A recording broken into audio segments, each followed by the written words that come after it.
the reasons I wanted to share the story is because a lot of times when you look at your career, people ask, why am I here? What am I doing? What's my purpose? Like, what impact am I making?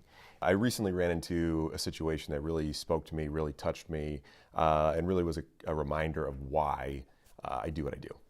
I actually had a buddy of mine referred a guy to me, said he wanted a custom ring. I actually did my friend's ring, so that's why he sent his friend to me. And so he came in and we sat down and we had a nice long conversation about what he was looking for, wanted a very unique, very custom piece. A lot of thought went into this, a lot of design features that were very specific. And along our conversation, he mentioned to me that his fiance was very close to her grandmother. Unfortunately, grandmother was very ill, and her dream had always been, since she was a little girl, was for her grandmother to see her get married. And so, unfortunately, he kind of made it seem as though there was a good chance that grandma wasn't going to make it to the wedding, and very likely not even the proposal. So he really wanted to integrate some feature into the ring that was different, something unique, but he really didn't have any ideas. He was kind of lost, and frankly, at that moment, I didn't have a great idea for him as well. So I said, well, let's take this design, let's think about it, let's see what we could do, something different, something unique. So I thought about it for a day or so, and I came up with an idea, and I had him come back in, and I said, here's what you're going to do. So I gave him a fingerprint pad, and I said, what I want you to do is go to the hospital, grab grandma's fingerprint, and then tell her your plan, because this was a surprise proposal. Nobody else knew about this. So I said, you got to go to the hospital, and you're going to let grandma know what you're going to do so that you two know, and then I'm going to take that fingerprint and engrave it on the inside of the ring.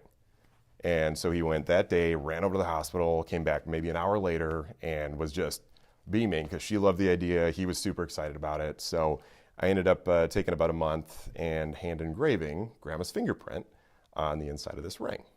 So he picked the ring up and went off to propose. Didn't really have an exact proposal plan at that point, but he did let me know that they're pretty low-key people, so he said maybe over dinner or something like that. Didn't hear from him for about a month, and I was working with another couple in the back office, and then there was a knock at my door, and it was my assistant, and she says, hey, could you come out here for a second?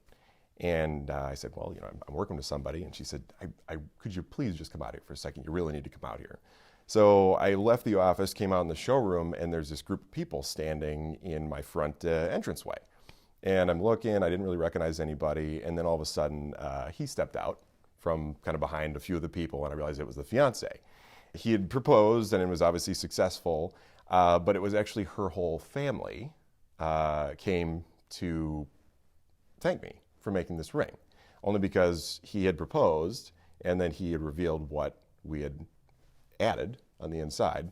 And between the time that he picked up the ring and the time that they came in, unfortunately, grandma passed away. So it was a very emotionally charged moment, very powerful, and it was just incredible because it was her mother's mother who'd passed, unfortunately. And she, of course, mom was very emotional. Fiance was just, thrilled, just beyond thrilled. It was just a great reminder of why I come in here every day, why I make these beautiful pieces, and just that attention to detail that really sets things apart, because these things mean something, and this is something that she's going to remember her entire marriage.